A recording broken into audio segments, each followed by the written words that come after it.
Are you looking for a way to grow your skills as a barber? Decrease your time, blurry fades, clean lineups, those sorts of things.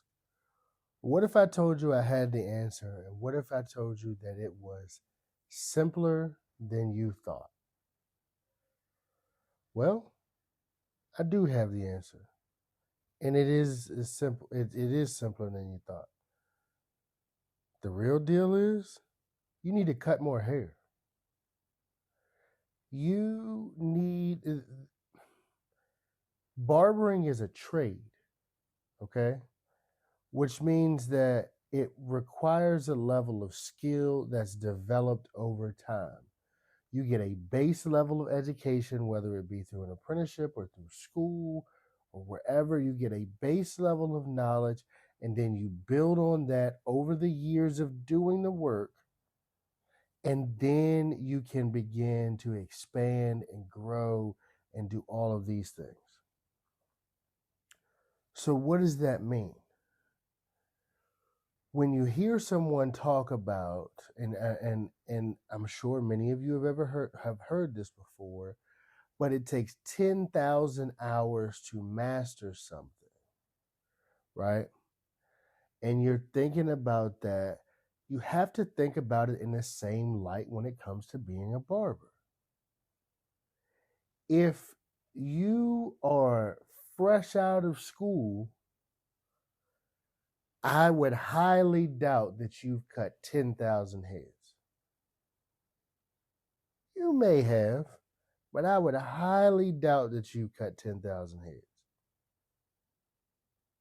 Just just a guess, just kind of throwing that out there. So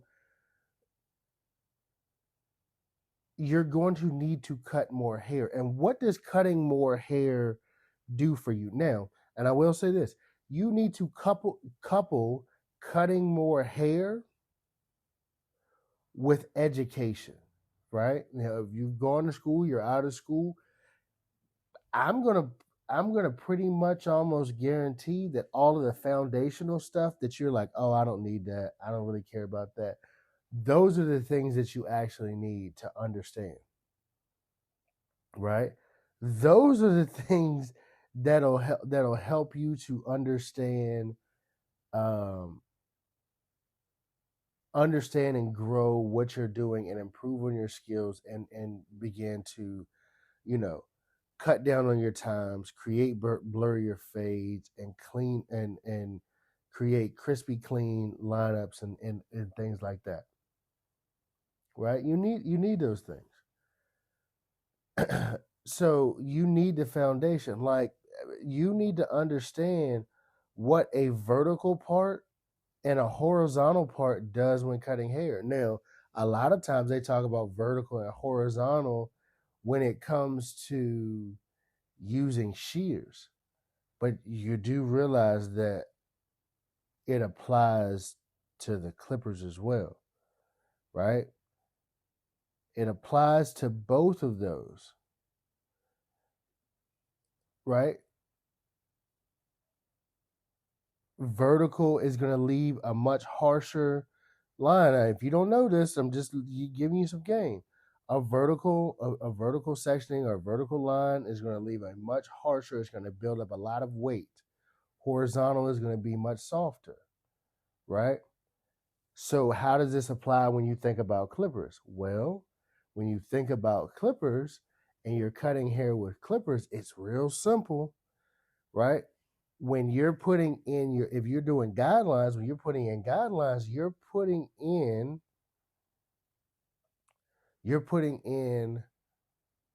this vertical line, this horizontal line all the way around the head. So it's leaving these big, dark lines, right? I can see this section. I can see this section. I can see this section. Okay.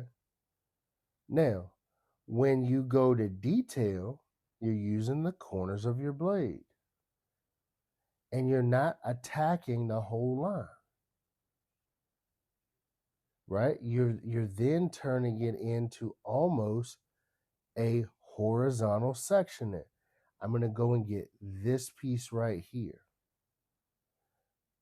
I'm going to go and get this piece right here. And you may change the angle of the blade depending on which way the hair grows. And see, this is, I can't, I don't have visuals to give you the guys the understanding of what I'm saying. But if you're following along, like you really need to understand that you need to cut more hair. You need to, as the old folks would say, you got to live a little more life. You got to live a little bit more life behind that chair, right? You got to live a little bit more life behind that chair, and spend some time and learn and figure out, okay, hey, how do I cut? What happens if a client comes in, his hair is extremely dry, and they want to get a fade? Well, let's say the client has multiple hair textures, right? His through the crown and around the sides, it's pretty, it's pretty full, but at the nape of the neck and at the temple area where I'm going to be fading, it's a different texture of hair. What happens there? Oh, can I cut it the same way? Is the hair going to react to my clippers? How is it going to react to uh the strokes of the clippers, to the strokes of the clipper blades, right? Is this the right clipper for this hair, or is this the right clipper for this hair? How do I do this? If I only got one clipper, can I make this do everything that you need? You have to spend time cutting hair. Yes, there is theory when it comes to barbering. But for anybody that's taking the barbering test, there's a theory and there's a practical for a reason. Because you can hold all, sorry guys. You can hold all of the theory that you want in your mind. All of it. But unless you get some practical application to said theory, it's just theory. It doesn't mean anything. It's just information that you have. Theory in your mind as far as barbering is like having in no practical application is like having a book on a bookshelf that you've never read. You bought it because it seemed good. I looked at it. Oh yeah, that's interesting. I'm gonna just set it up here. I'll get to it later. You have got to have the practical application that you need, right? And so here's the question, right? You got to have the practical application and match the education, and you need to pair both of them together. Okay, so I'm going to give you real quick. I'm going to give you guys some information about where you can get practice. And see, here's the other thing that I will say about this cut more hair thing, right? When I say cut more hair, and I understand we all have families and things like that, but if you want to improve, if you want to go up in price, you want to do things like that, you're going to have to do some legwork. And what is that legwork? You're going to have to market yourself. You may have to take some losses as far as the income to get some people in the chair. And what you may have to. If you're not willing to go out, and we're just talking, and again, we're just talking about improving your skills. we're not talking about all of the other things that need to go into what you're doing. We're not talking about if you're an independent barber, um, being somewhere. If you're an independent barber and you need to, um, you need to market yourself. You need to do all or independent barber or commission barber. You need to do both. Just letting you know. Get your commission built up. Get your clientele built up. You need to do both regardless. It does not matter. Both things need to happen. Okay. And mainly talking to you independent guys. I'm mainly talking to you guys. Like you're going to have to find a way to, if you don't have clients, if you're not getting a lot of clients, you're the walk-in guy and it's slow. Listen, you may need to give some free haircuts away. You may need to go volunteer in some places. I understand you said, but I went to school and did this because I want to make some money. Oh, okay. You can. If you stick with it long enough. You will if you stick with it long enough. But I'm giving you guys the game. I'm giving you guys the game. All right. For me and for me, I had a connection with a local boarding school that was all male, right? And they needed haircuts on a regular basis. Now, it was a proving ground for me. It was a place where I could test out ideas. I could practice things. I could get repetitions. I mean, in there, I've stood in the shop all day long and cut and gone and went to the boarding school and cut 18 heads. I've as I've never seen I cut 18 heads back to back to back to back to back to back to back to back to back.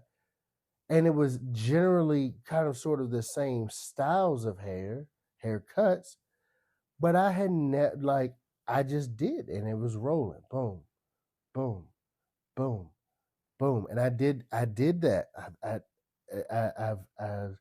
I did that for a few years, and that's where my improvements were made. Now that, and I wasn't getting, I got paid. I will say that, but I was not getting paid my shop prices. I was getting wholesale prices, just so you understand. But I understood what was going on. I understood that there in that environment and what was going on, I understood that that was a place where I was going to learn and develop skills. That was a place where I could take what I saw on, and here's the thing, that was a place where I could take what I saw on YouTube and try it out and see if it works. Or the courses that I bought, I could try it out and see if it works. Right now, I have a high standard, so I wasn't going to just let anything walk out the door. I wasn't just going to let it go any type of way, but I got that hands on, I got that practical. I got to work with many different hair textures in many different states.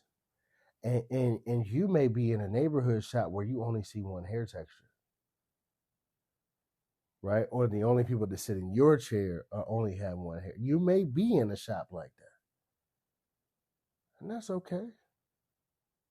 But you've got to go find the opportunities, find the places that you can do the things that you need to do. You want to improve your skills, and you want to improve your skills, make mistakes. Make mistakes and actually care about it.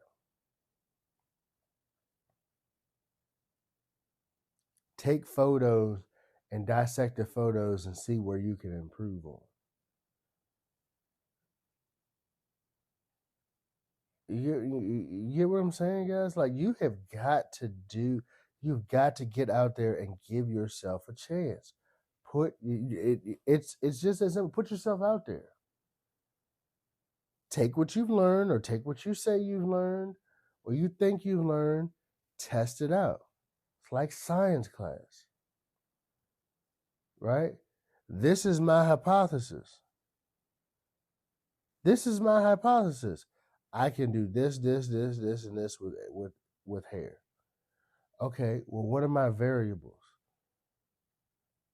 Okay, straight, wavy, curly, kinky. Oh, okay. Straight, wavy, curly, kinky. So my hypothesis. And what may you be your hypothesis in a barbershop? This is what I want the hair to look like. How do I make the hair look like this one? Straight, wavy, curly, kinky hair. All right, I've done it on straight. Boom, boom, boom, boom, boom. This is what I learned about how it works on straight hair. I've done it on wavy. Boom, boom, boom, boom, boom. This is how I learned how this style works on wavy hair. Okay, boom, curly. Okay, I boom, boom, boom, boom, boom, boom, boom. I learned how it works on, and so on and so. And you go through the process. You go through the process, and no, you don't get to do it one time and call it that you got it. You have got to do it multiple different times. Multiple. You have to do it multiple times, right? You gotta keep going at it. Keep going at it and keep going at it and keep going at it and keep going at it. And things will start to come together. You'll start to see trends. You'll start to see patterns. You'll start to see. I'm gonna tell you. I'm gonna tell you this. Like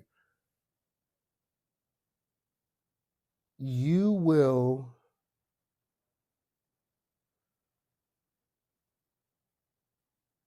When a client sits in my chair, I see hair. It's all I see, hair. And so the hair changes from person to person. My system, as far as how I do my cuts, does not change. My system does not change. Now, I may have to add a little more pressure here, or take a little pressure away because maybe it's a little thin, or the hair's kind of wispy like, or something like that, or you know, they put some sort of chemical in it, fried it, and it's all what it doesn't matter. But I work the process. My system stays the same. My system is the consistent. The variables or what needs to be done per the hair texture, per the style. And oh, how did I learn that? Because I made mistakes. Because I made mistakes. I had a client. This was years ago. I had a client, and give you guys a little story, and then we're gonna get off here for the night. I had a client years ago, well, a couple years ago, and he was a waver, right? Great texture of hair, all those sorts of things. He was a waver. He had a double cowlick. He had a double cowlick in the crown of his head. Double cowlick in the crown of his head, and it was a monstrous cowlick, right? Monstrous. And so client had been with me for a while, still with me to this day, but he had been with me for a while at the time. I've been cutting his hair, and man, it took I would say that it probably took me a year, maybe 6 months, 6 months of haircuts to figure out how to cut this cowlick. Because everything, like I said, he was a waiver, so everything else laid down, but this cowlick was, I mean, a big swirl, big swirl, and it would kind of lift up, and it kind of grew different than everything else on his head. So that's neither here nor there. So one day I'm cutting it, and it took me a while to learn it, but I kind of learned how to lay it down and everything like that. So it took me a while. I figured it out. Boom, boom, boom, boom. I said, okay, cool. I've got it now. I understand. I get how to lay it down. So one day I'm cutting his hair, overconfident, not really paying attention, cutting up, laughing, doing all these types of things. And I was laying down the cowlick and trying to lighten it up to match everything that was going on with everything else. And I gapped him.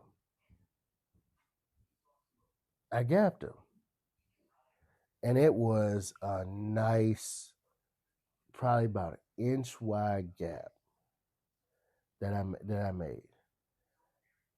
And I was like, oh no, what do I do?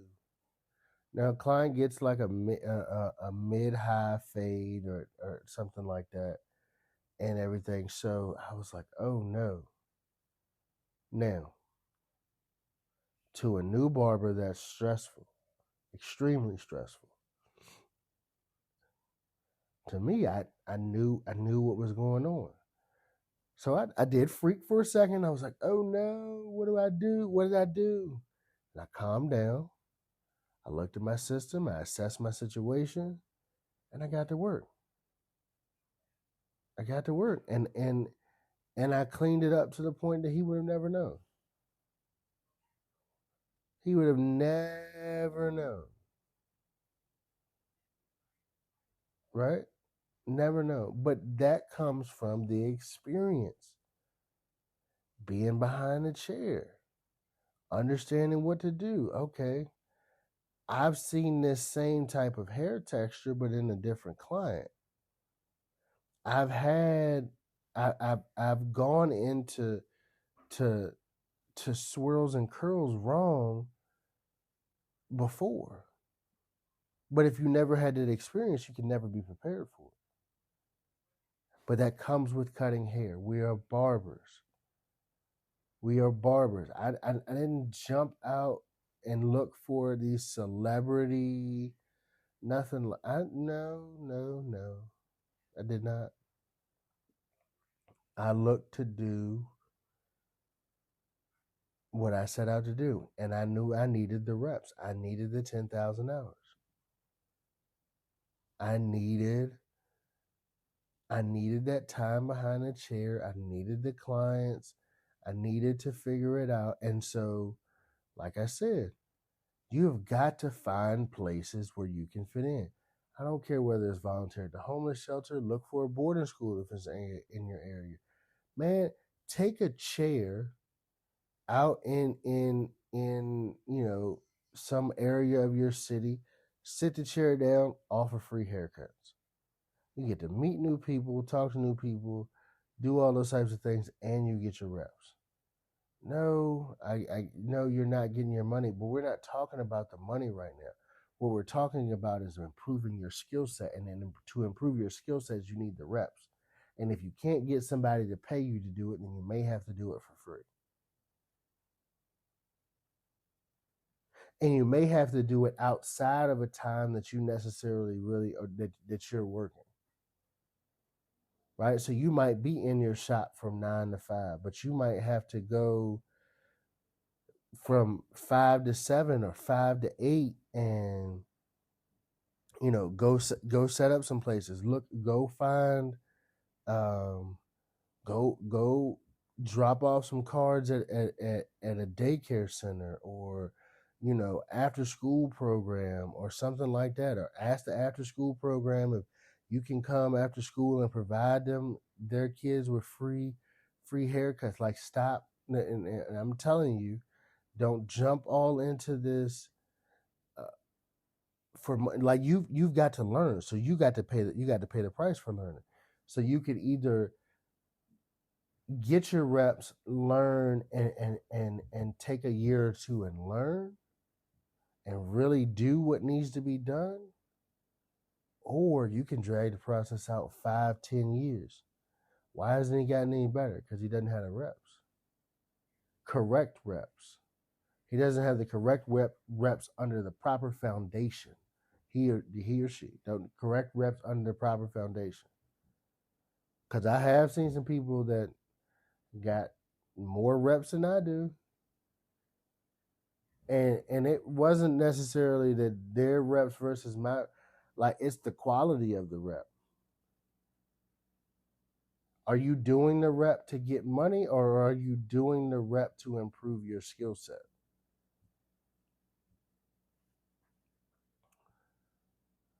Which one? We getting money, or we improving our skill set?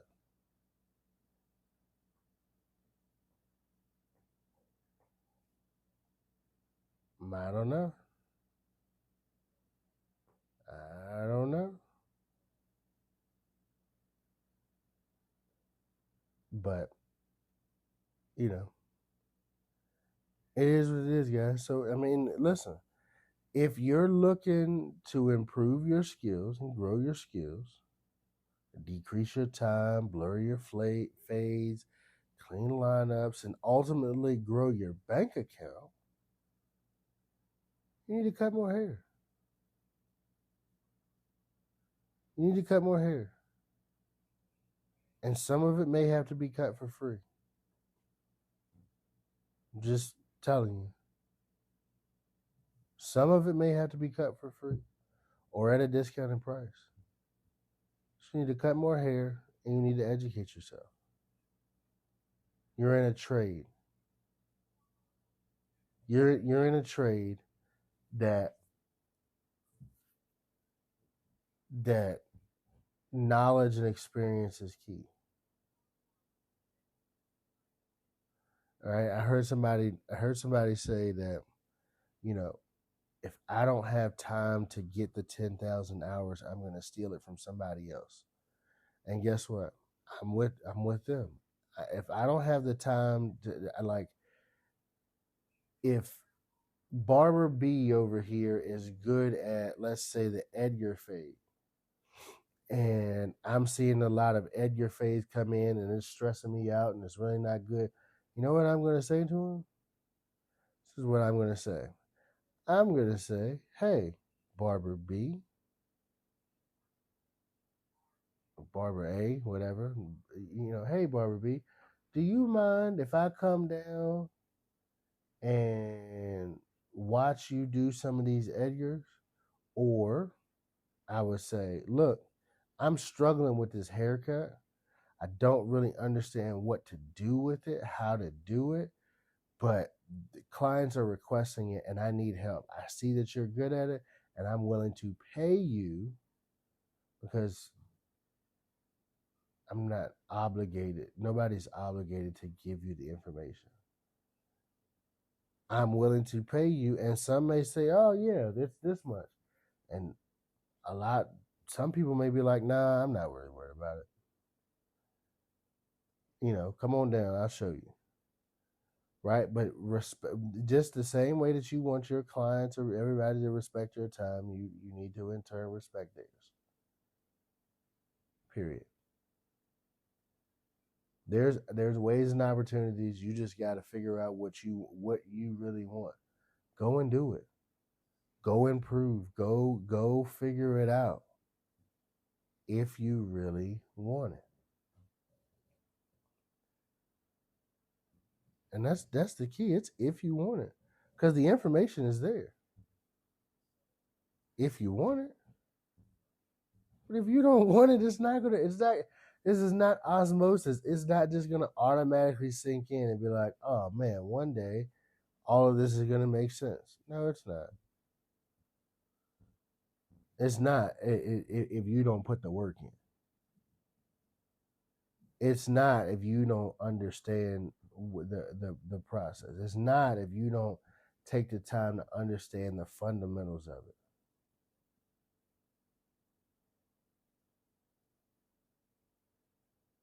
Right? And it's interesting that it's interesting the amount of people that want to ignore the fundamentals.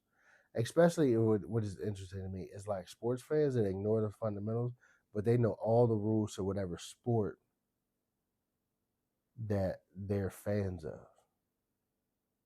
You know, all the rules. Oh, that's a travel. That nope, that's a walk. Oh no, offsides. All this type of stuff. But do you understand that the rules to the games that you follow are just as important to that game as the fundamentals are to barbering? The rules to the games that you are fans of and that you know are just as important to the success of that game as the fundamentals of barbering are important to the success for you.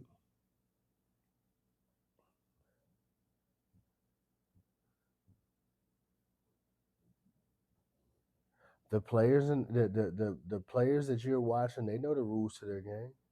Do you?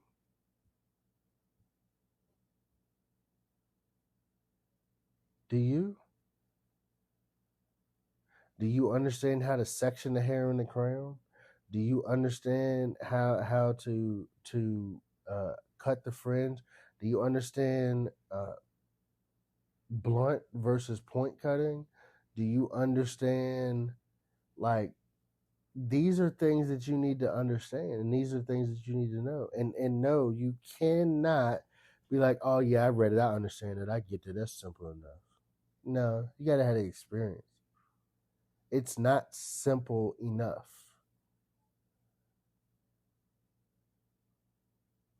If I told you that it's important to hold the clippers flat to the head, while based on you know, if this is just clippers, or it's clippers with a guard, you want the clipper as flat as possible on the head.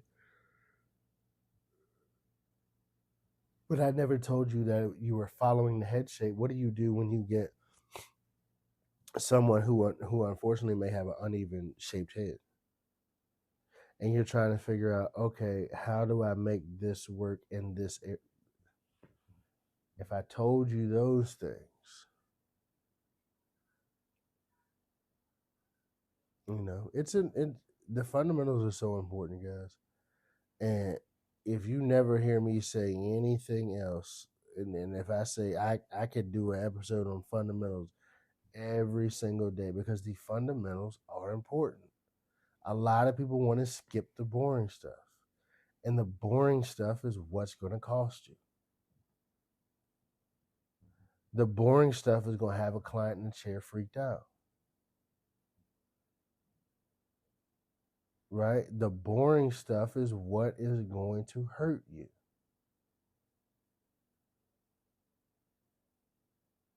You want the skills? Learn the boring stuff. And ask yourself, and this is another important thing that I will say. Ask yourself, when you're learning something that you may feel like does not apply to you, ask yourself, where does it apply? How can I apply this information?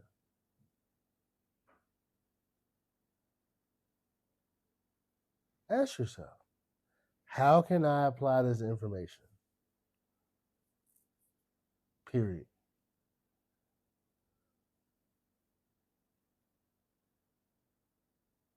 You'd be surprised. You would be surprised.